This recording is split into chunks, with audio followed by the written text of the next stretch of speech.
Finally, I'll talk about the 10 causes that decrease your rizq, your wealth, and your quality of life. And the ulama, the scholars, have summed them up into 10 of them. Number 1, a person's rizq and sustenance is decreased and their quality of life is decreased if they are lazy dependent, like that boy who said, sustenance will come to me. Lazy dependent person will decrease your rizq and your quality of life.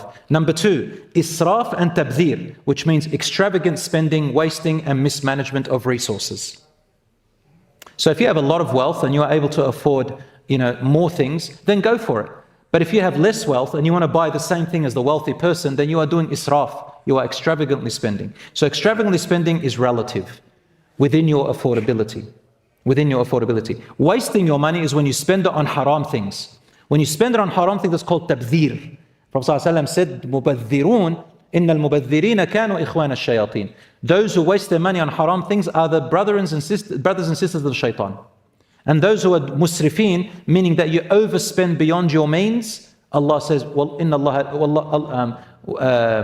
لَا يُحِبُّ الْمُسْرِفِينَ. Allah does not like those who are extravagant spenders beyond their means. And the final ones of them are, that decrease your sustenance, is repeated sins and its accumulation. It has an effect on your sustenance, quality of life. Number 4, ingratitude and ungratefulness, including thanking others instead of thanking Allah. Number 5, stinginess. You're stingy on yourself, you're stingy on your family, you're stingy on others. What does stinginess mean? It means that you do not give yourself the minimum right, and you don't give your family their minimum rights, and you don't give the rights of others with your wealth.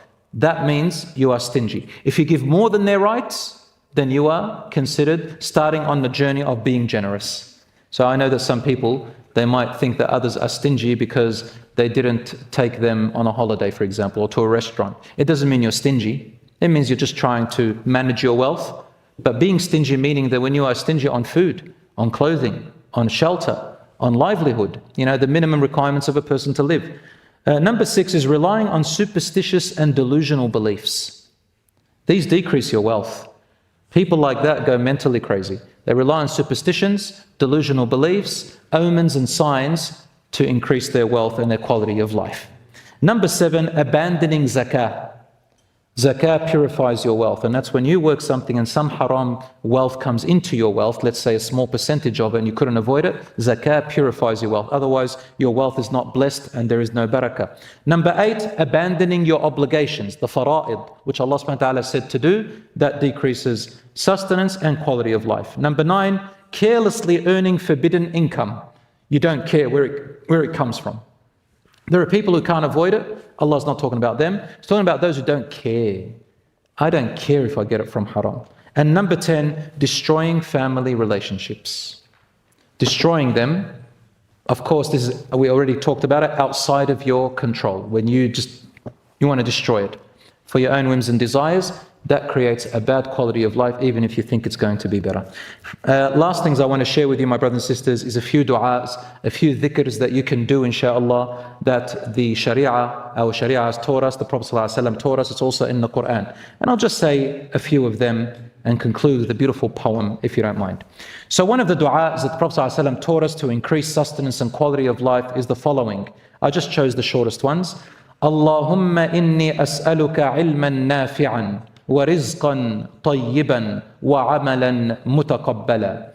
O Allah, I ask you for knowledge that is of benefit, a good provision, and deeds that will be accepted. And you should recite this dua upon waking up in the morning. Once again, Allahumma inni as'aluka ilman nafi'an wa rizqan tayyiban wa amalan mutaqabbala.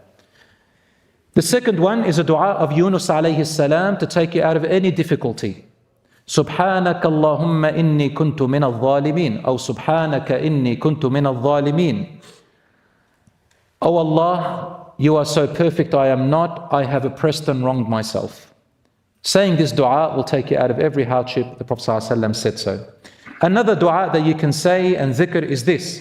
Allahumma inni a'udhu bika min al-faqri wal-qillati wal-dhilla. O Allah, I seek refuge in you from poverty and from and from lack of resources, وَالذِّلَّةِ and humiliation, needing to ask people.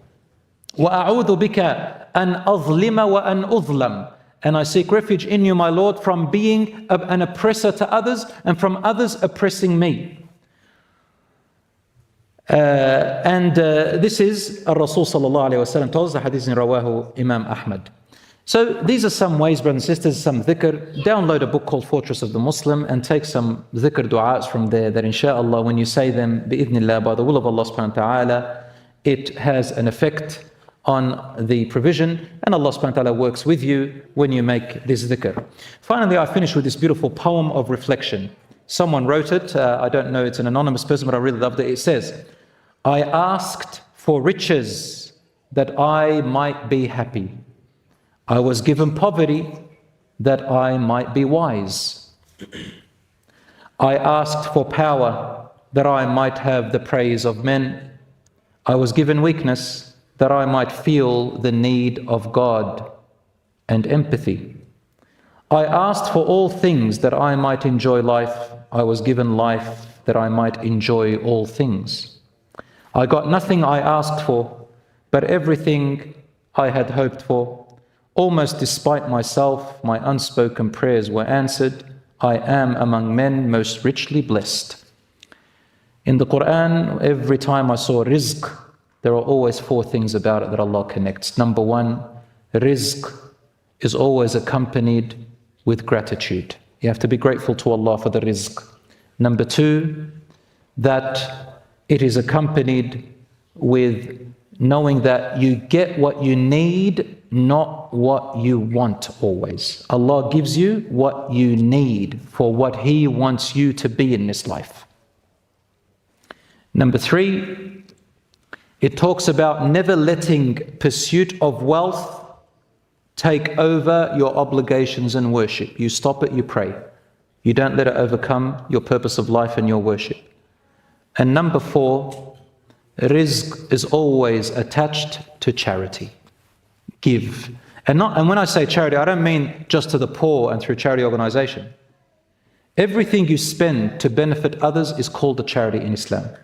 Your wife, your husband, your mother, your father, your children, your siblings, your uncles, your aunts, whatever is within your means and abilities, even what you spend on yourself for your sustenance and livelihood is also called sadaqah and infaq, charity. May Allah subhanahu wa ta'ala protect our brothers and sisters in Palestine and everywhere around the world. May Allah subhanahu wa ta'ala guide us to that which is best and forgive our shortcomings. Wa sallallahu ala nabiyyina Muhammad walhamdulillahi rabbil alameen.